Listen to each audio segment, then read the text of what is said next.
오늘은 교회력으로는 예수 그리스도의 강림을 기다리는 대강절 두 번째 주일입니다. 어제 많은 분들이 오셔서 수고해 주시고 또 포인세티아를 헌화해 주셔서 이렇게 교회 건물과 예배당에 성탄 장식을 예쁘게 해 놓았습니다. 그러니까 이제 성탄절이 가까웠구나라는 게 좀 더 실감이 나는 것 같습니다. 예수님께서 이 땅에 오신 것은 모든 민족이 하나님의 백성이 되도록 구원의 길을 만들기 위해서 있습니다. 그래서 예수님을 통해서 우리는 예수님을 구주로 믿는 사람은 누구든지 하나님의 언약 백성이 되게 하셨습니다. 우리는 예수님 통해 하나님의 언약 백성이 된 그러한 존재입니다. 구약시대에 하나님께서는 이스라엘 백성의 조상이라 할 수 있는 아브라함에게 일찍이 언약의 증표로 할례를 행하게 하셨어요. 할례. 그래서 히브리 민족은 태어날 때부터 태어난 지 8일이 되면은 사내 아이들은 다 할례를 받아야 했습니다. 그것을 통해서 그와 또 나중에 장성해서 그가 꾸리는 가족들까지도 하나님의 언약 속에 있음을 확인하고 기억하게 하신 것입니다. 이러한 할례 의식은 이집트에서 400년간 노예로 지내는 동안에도 지속되었습니다. 그런데 오늘 본문을 보면은 요단강을 건넌 2세대의 이스라엘 민족, 신세대죠. 새로운 세대죠. 그 다음 세대에게 하나님께서는 할례를 시행하라 명령하십니다. 2절 3절을 보면은 하나님께서 여호수아에게 이르시죠. 부싯돌로 칼을 만들어서 이스라엘 자손에게 다시 할례를 행하라. 그러니까 여호수아가 그 말씀에 순종해서 부싯돌을 많이 준비를 했어요. 여호수아 혼자서 막 할례를 막 다 해주는 게 아니에요. 할례를 받은 사람들이 다른 할례 받지 못한 자들에게 할례를 시행했습니다. 출애굽 직전에 하나님께서는 유월절에 참여하기 위해서 모든 이스라엘 백성들이 다 할례를 이미 받은 사람들이 많았지만 받지 않은 사람들 할례를 받게 했고 또 그들과 함께 있던 타국인들도 다 할례를 받아서 그 하나님의 사자가 여호와의 사자가 그 집을 넘어갈 때에 할례를 받고 또 하나님께서 예비하신 장소에서 하나님의 말씀대로 무교병을 먹고 있는 그러한 집 그리고 특별히 문설주에 어린 양의 피를 바른 그 집은 넘어갔습니다. 그렇게 유월절을 지냈죠. 하지만 출애굽한 지 2년 뒤에 이스라엘 민족은 가데스 바네아라는 곳에서 큰 사건을 경험을 합니다. 가나안 땅을 살피고 온 12명의 정탐꾼들 가운데서 10명이 가나안 땅 하나님이 약속의 땅이긴 하지만 우리에게는 너무 버거운 땅이에요. 거기에 살고 있는 족속이 너무나 거인 족속이고 강해서 우리는 그들 앞에 메뚜기 같습니다. 부정적인 보고를 듣자마자 이스라엘 민족은 하나님을 원망하고 모세를 원망하면서 어떻게 했습니까? 우리 애굽으로 다시 돌아가자. 차라리 노예 생활이 낫다. 이렇게 하지 않았습니다. 그때 하나님의 약속을 불신하고 불순종하게 되면서 여호수아와 갈렙을 제외한 20살 이상의 남자들은 모두 38년의 광야에서 방황하는 동안 다 죽게 됩니다. 그 이후에 태어난 요단강을 건넌 20세 이상의 이스라엘 남자들이 60만 명 가량이었으니까 20세 미만의 남자들 수까지 합치면 다 대략 한 100만 명 정도가 있었는데 그 중에서 가데스 바네아 사건 이전에 할례를 받았던 사람들의 숫자는 한 30만 명 정도이고 나머지 70만 명은 오늘 본문에 기록된 하루 동안에 할례 받은 사건의 당사자들이었습니다. 자, 이렇게 단 하루 동안에 70만 명이 할례를 받는 사건은 아마 인류 역사상 이 전무후무한 사건이라 할 수 있습니다.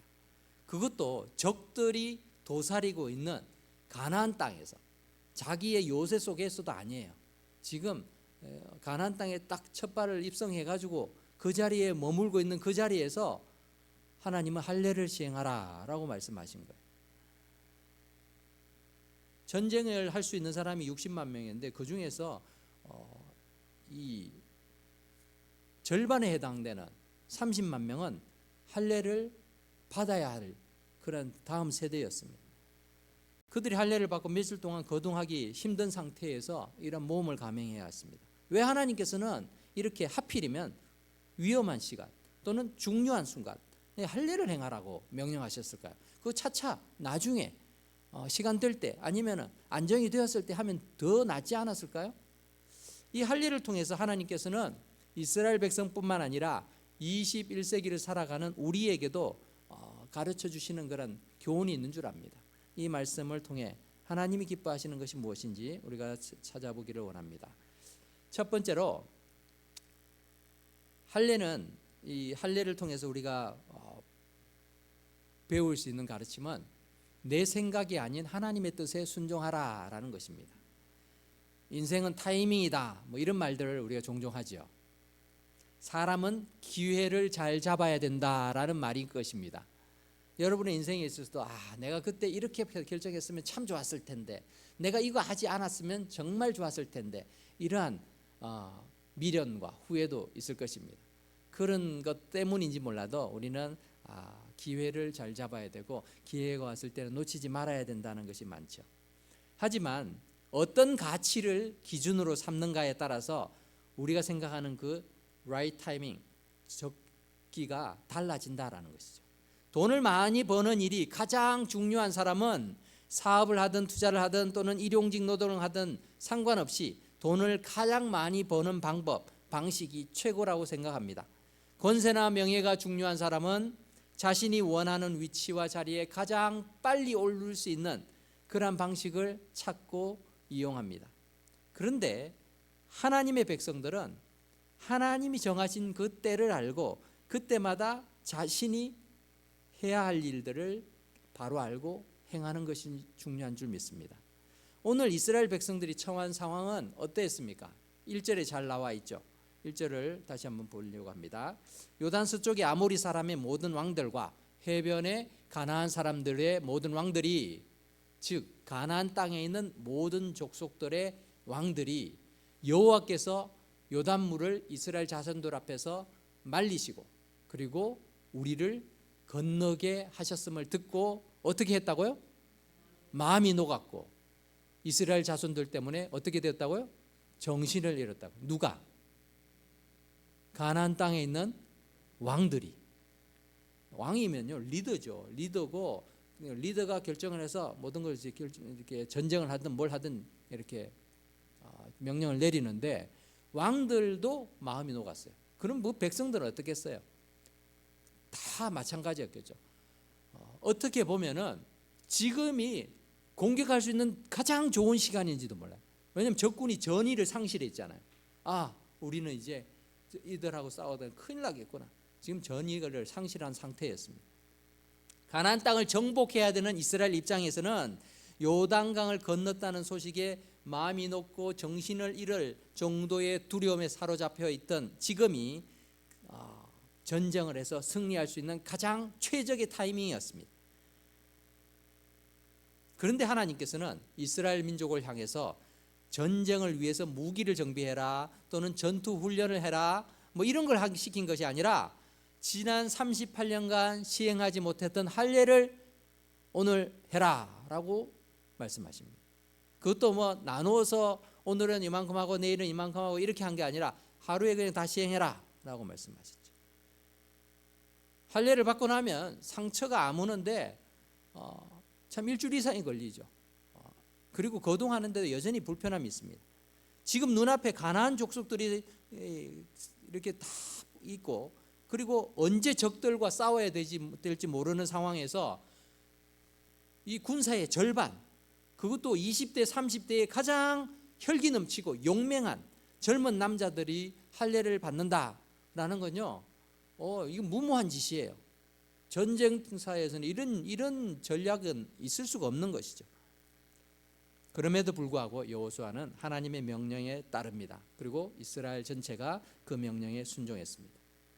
우리가 하나님의 백성으로 이 세상에 살면서 때로는 하나님의 명령에 순종하기 위해서는 세상적인 기회를 포기해야 될 때가 많습니다. 하나님께서는 우리의 믿음을 그렇게 키워가십니다. 아브라함은 자신의 하나뿐인 독자 이삭을 제물로 바치라라는 하나님의 명령에 순종했지요. 그렇게 함을 통해서 하나님의 인정을 받습니다. 다니엘의 세 친구는 어땠습니까? 왕의 큰 신상, 그 신상에 절하는 것 대신에 우리는 풀무불에 들어가겠습니다. 풀무불에 타 죽는 것을 택합니다. 그런 믿음의 결단을 통해서 그들은 하나님이 보호하심을 경험을 합니다. 다니엘은 왕께 기도하는 것, 여인의 다른 신에게 기도하거나 절하지 말라라고 한 그러한 왕의 금령에 대해서 알면서도 여전히 똑같이 창을 열고 하루에 3번씩 감사함으로 기도했죠. 그로 인해서 그는 결국 사자굴에 던져졌지만 하나님께서 천사들을 통해 사자의 입을 막으심으로 전혀 상함이 없이 그렇게 구원을 받게 됩니다. 그러니까 우리의 생각이 어떻게 됩니까? 세상적인 그러한 것보다 내가 하나님의 것을 택하면은 내 신상에도 좋구나, 내게 더 좋은 일들이 생기는구나. 그러면 당연히 우리가 쉽게 할 수 있죠. 하나님의 명령에 순종하면 언제나 세상에서도 인정받고 성공적인 삶을 누리게 된다면 누가 안 하겠습니까? 그러나 성경은 꼭 그렇지만은 않다라는 걸 보여주고 있습니다. 스데반 집사는 예수님이 그리스도이시고 하나님의 아들이심을 증거하다가 어떻게 됐습니까? 돌에 맞아서 순교했습니다. 로마 시민권자이자 엘리트이고 명문 가문 출신인 사도 바울 역시 예수님을 구주로 믿은 뒤에 복음을 전하다가 정말 죽을 뻔한 그런 어려움들을 많이 당했죠. 많은 핍박과 고초를 당했고 결국은 로마에서 순교했습니다. 좀 더 편하고 세상적인 성공과 보장된 삶을 누릴 방법이 얼마든지 있었을 텐데도 그들은 그렇게 하지 않았습니다. 구약에서 우리가 보았던 아브라함이나 또는 다니엘의 세 친구나 다 목숨을 걸고 하나님을 믿었습니다. 하나님이 죽이시더라도 기꺼이 감당할 각오로 그렇게 한 거지요. 하나님 앞에 원망하면서 그렇게 하지 않았습니다. 그것은 성경에 있는 사람들을 이야기죠 라고 생각할지 모르지만 하나님은 지금도 우리에게 원하시는 것이 바로 내 생각보다는 하나님의 뜻에 순종하라 라고 말씀하고 계신다라는 것입니다.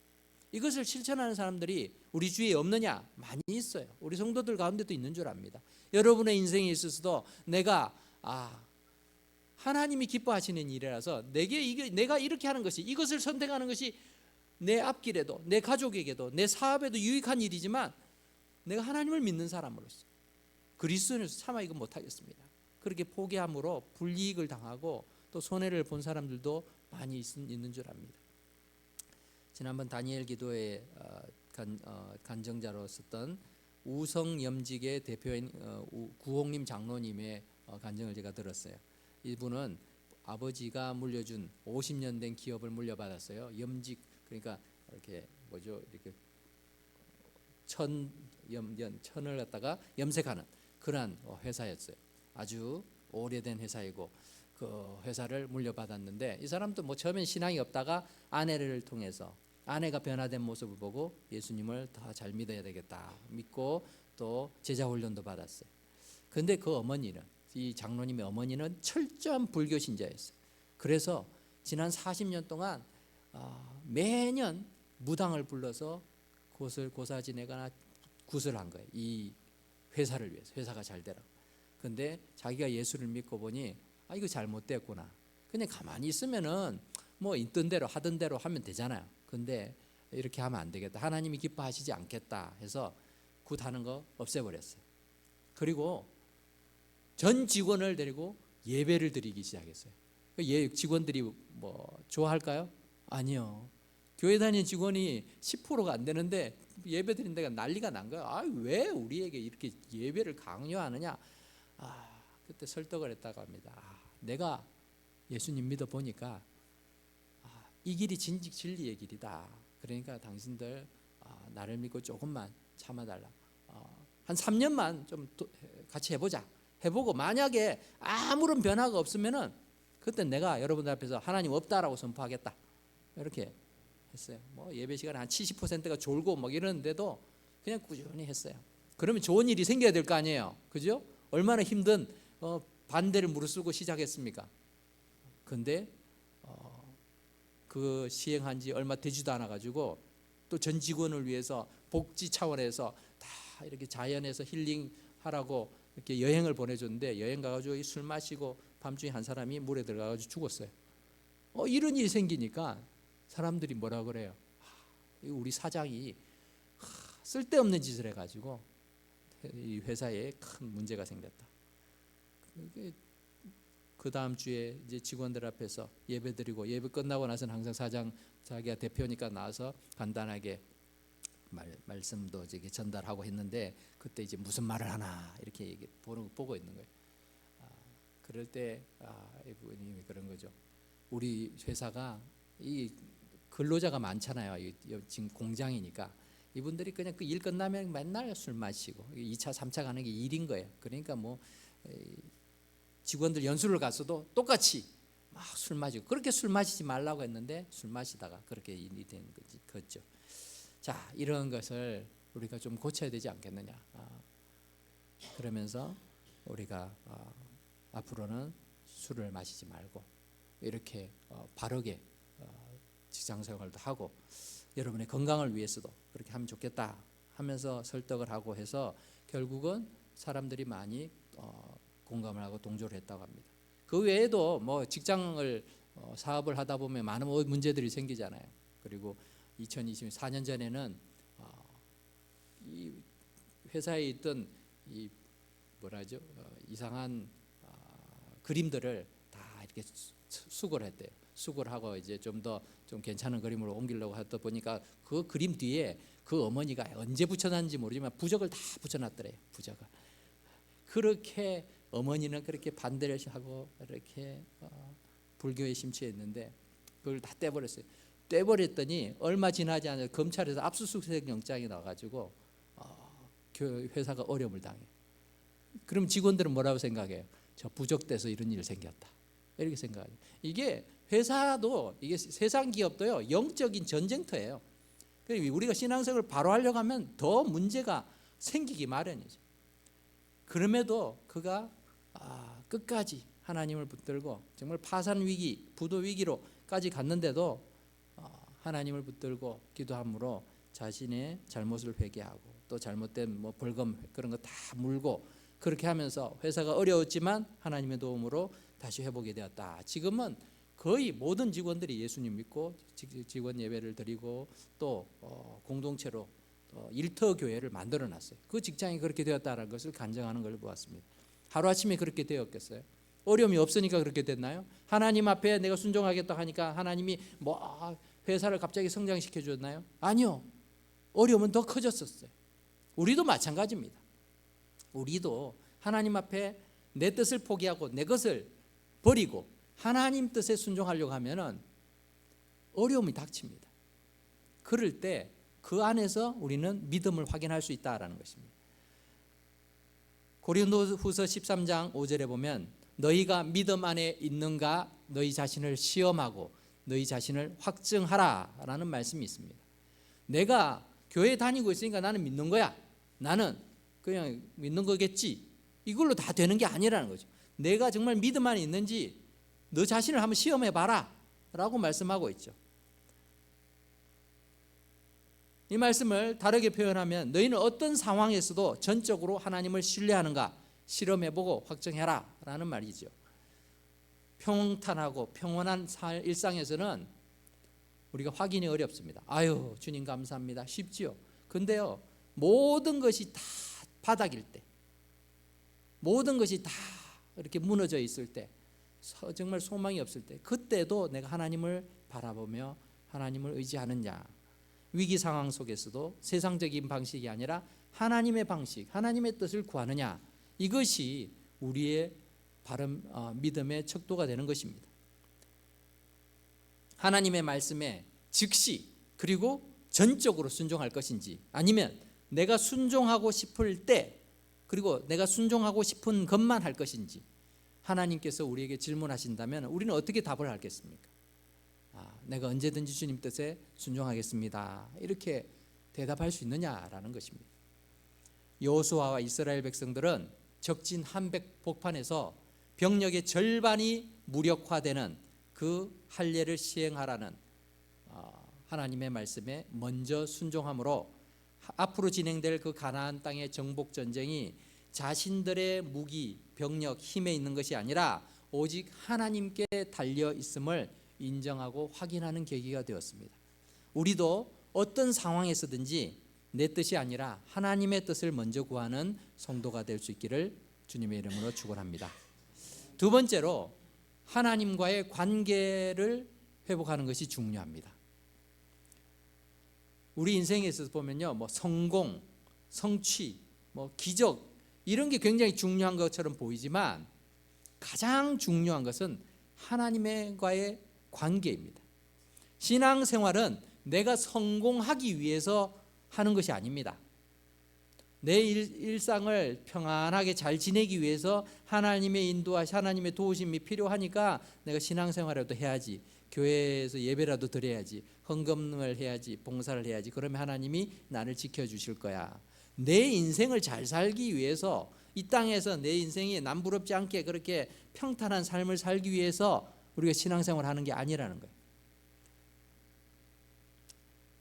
내가 하나님 말씀에 순종을 하는데 그 순종하는 이유가 그렇게 해서 내가 이 땅에서 원하는 목표가 이루어지기를 바라는 마음에 산다면 그것은 잘못된 그런 동기이죠. 물론 하나님께서는 우리의 보호자가 되시고 인도자가 되시고 필요한 것들을 베풀어 주시는 공급자가 되십니다. 그런데 우리가 하나님을 믿고 섬기는 이유는 무엇을 우리에게 베풀어 주셔서가 아니라 우리가 하나님만 바라보며 살아가야 되는 존재이기 때문에 그렇습니다. 나는 하나님 없이, 우리 인생은 하나님 없이는 살아갈 가치가 없는 존재예요. 그래서 하나님을 바라보고 살아야 되는 것이죠. 그 안에서 참된 인생의 목적과 의미를 발견할 수 있기 때문에 그렇습니다. 오늘 본문 7절에서 하나님께서는 새로운 세대인 이스라엘 민족에게 할례를 행하라 라고 하시죠. 그들은 그 광야 40년의 그 길 동안에 할례를 행하지를 못했죠. 정확히는 38년이지만 그 38년 동안 할례를 행하지 못하니까 성경에서는 할례 없는 자가 되었다라고 표현하죠. 할례라는 것은 이스라엘 민족에게 있어서는 하나님의 언약 백성의 상징이었습니다. 하지만 이스라엘이 불순종하면서부터 그 관계가 깨어지죠. 그럼에도 하나님은 그 다음 세대들을 가나안까지 이끌어 오셨어요. 어떻게 보면 언약 백성이 아닌데도 그냥 끌고 오셨습니다. 왜냐하면 하나님의 약속이 있기 때문에 그렇죠. 아브라함에게 하신 약속이 있습니다. 너의 후손으로 말미암아 큰 민족을 이룰 것이다. 이렇게 말씀을 하셨잖아요. 그래서 그 가나안 땅으로 인도하셨습니다. 단순히 가나안 땅을 차지하는 것이 하나님의 계획이 아니었습니다. 하나님의 백성이 그 땅에서 하나님을 예배하는 것이 하나님의 계획이고 목적이었죠. 그래서 하나님과 언약 체결이 없었던 이 신세대, 새로운 세대들이 새 땅에서 새 삶을 시작하면서 가장 먼저 하나님과의 언약 관계를 회복하는 할례 의식을 시행했던 것입니다. 그래서 이 할례 의식을 통해서 나는 하나님의 백성이다, 나는 하나님의 자녀이다 라는 것을 선포하고 하나님과의 언약 관계에 있다라는 것을 확증하는 데 있습니다. 그런데 어떻게 그렇게 생각하면 유대인들이 지금도 할례를 중요하게 하잖아요. 할례 받는 거 아주 유대인들 중요하게 생각합니다. 종교적인 의미 속에서 그렇게 중요합니다. 우리는 하나님의 선민이다. 왜? 할례 받았으니까. 그런데요, 할례 의식 자체로 하나님의 백성임을 보증하지는 않습니다. 6절을 봅시다. 6절에 보면은 쭉 읽어보면 애굽에서 나온 족속이라고 얘기하는데, 애굽에서 나온 족속이 결국 누군가 하면요, 이스라엘 민족이에요. 이스라엘 민족이고 할례를 받았던 사람들이에요. 그런데 이들이 곧 군사들이 다 멸절하기까지 멸절했다고 해죠. 왜 멸절했죠? 그들은 할례를 받았는데 왜 멸절하죠? 할례를 받았지만 하나님과의 관계가 깨어졌어요. 왜? 하나님의 언약을 믿지 않았고 불순종했잖아요. 그러니까 할례의 표식은 분명히 있는데 이들은 이 하나님 앞에서 하나님 언약 백성이 아닌 거예요. 이게 히브리어 원문에 보면은 이 히브리어 단어가 고이라는 단어를 쓰고 있어요. 고이라는 건요, 여러 부족 또 족속 이런 거 말할 때 사용하는 거거든요. 그러니까 할례를 받았는데도 이 사람들은 그냥 세상에 있는 한 부류의 사람들, 한 다른 족속들하고 똑같은 존재라는 것이죠. 그래서 하나님께서는 모세와 선지자를 통해서 육체의 할례가 아니라 마음의 할례를 받아야 된다라고 계속해서 말씀을 하신 것입니다. 모세를 통해서도 하나님께서는 말씀하시죠. 신명기 10장 16절을 보면 너희는 마음의 할례를 행해라 라고 하죠. 30장 6절에서도 내 마음과 내 자손의 마음의 할례를 하나님이 베푸셨다. 즉 할례가 육체의 할례로 끝나는 게 아니라 마음이 새롭게 되어야 된다는 것이죠. 예레미야 선지자도 마찬가지입니다. 이스라엘이 왜 망했느냐? 이스라엘 왕국이 남유다 왕국이 왜 망했느냐? 다른 나라들은 할례를 받지 못한 족속이니까 망하지만 이스라엘은 마음의 할례를 받지 못해서 망했다라는 거예요. 그렇게 예레미야 선지자도 말씀합니다. 신약 성경에서 사도 바울은 뭐라고 말씀합니까? 육체의 할례를 자랑하는 것 무의미하다라고 말하죠.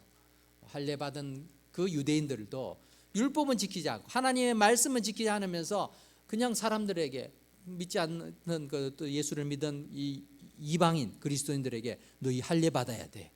그래서 육체로 자랑하는 것. 이거 의미 없다라는 거죠. 정말 중요한 것은 빌립보서 3장 3절 말씀처럼 예수 그리스도로 자랑하고 육체를 신뢰하지 않는 우리가 곧 할례파라. 그러니까 우리가 자랑할 수 있는 것은 육체에 있는 그런 사인이 아니라 내가 예수님을 구주로 믿는다라는 그 믿음이라는 것이죠.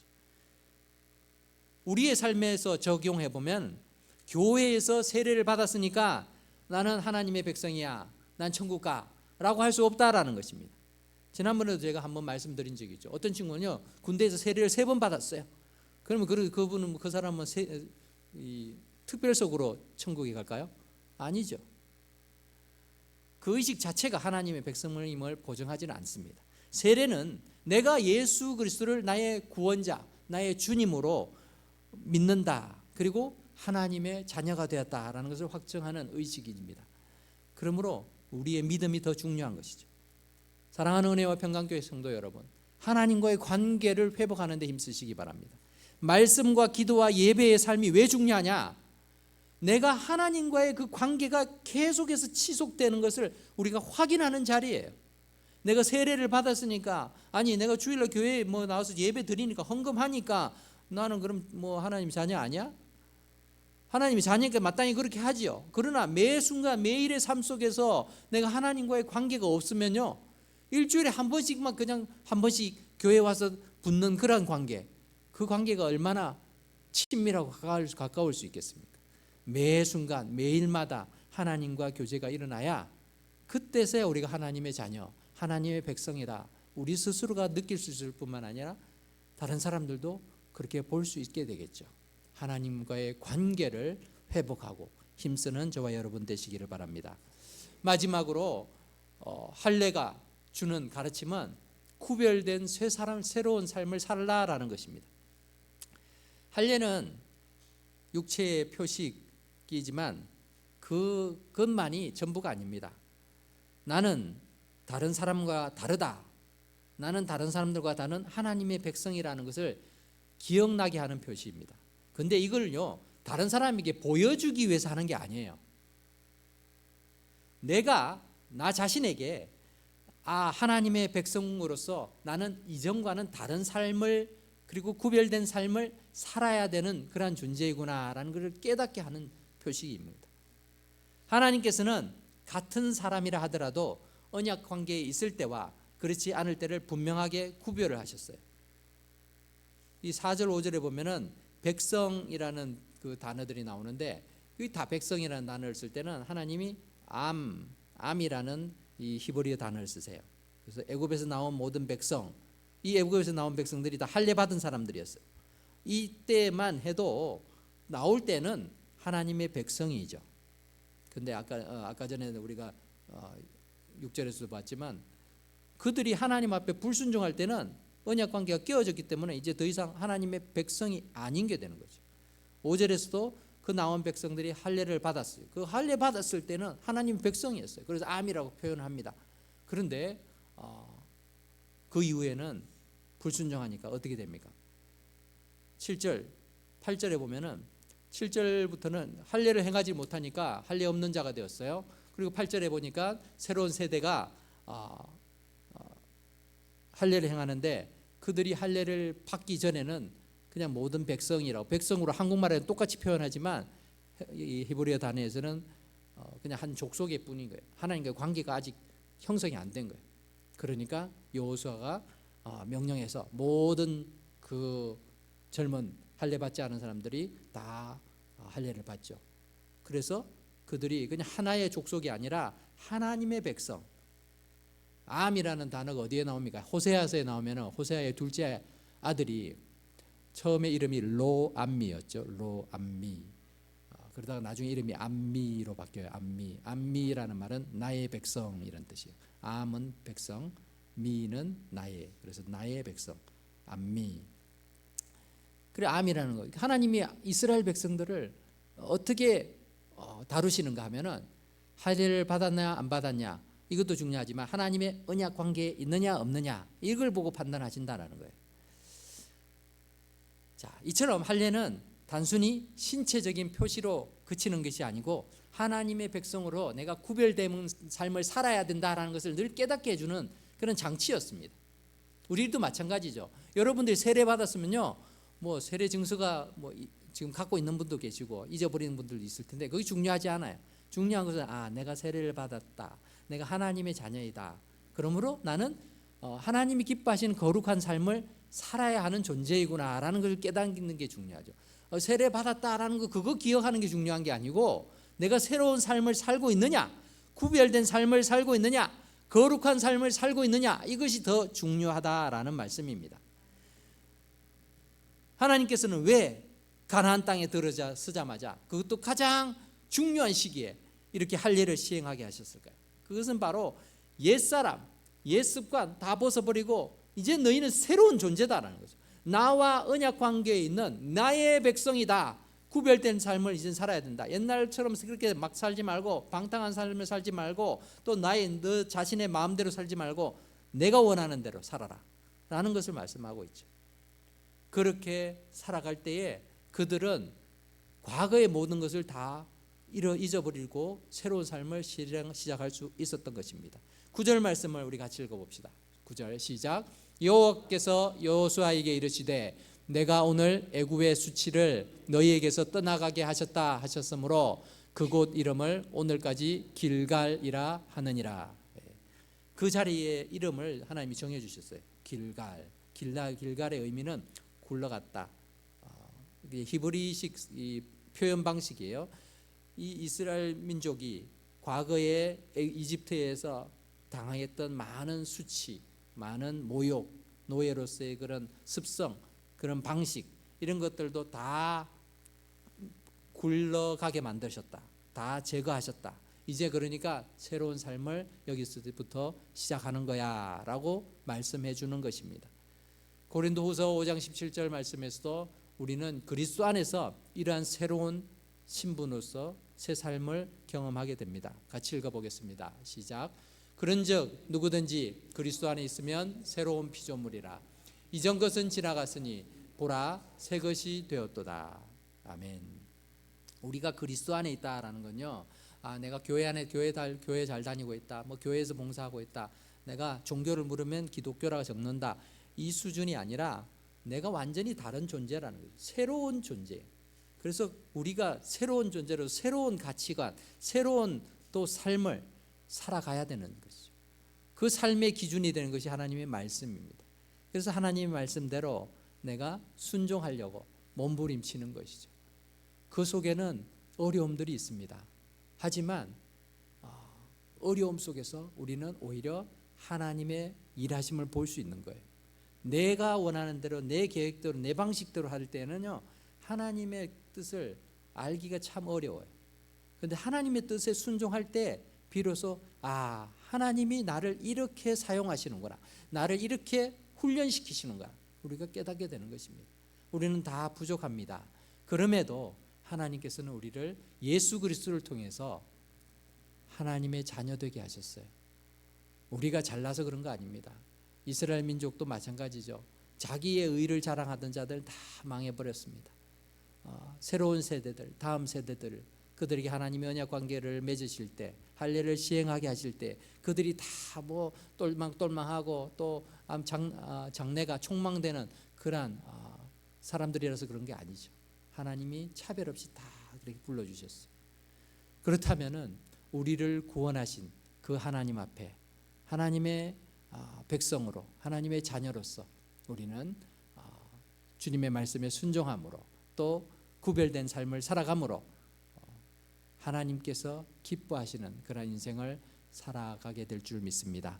이러한 말씀을 의지하면서 우리 주님이 이 땅에 오신 목적이 나를 위해서 오셨구나, 내가 그리스도 안에서 새로운 피조물이 되었구나 기억하며 이전 것은 다 잊어버리시고 새로운 삶을, 새로운 목적을 향해서 나아가는 저와 여러분 되시기를 주의 이름으로 축복합니다. 기도하겠습니다.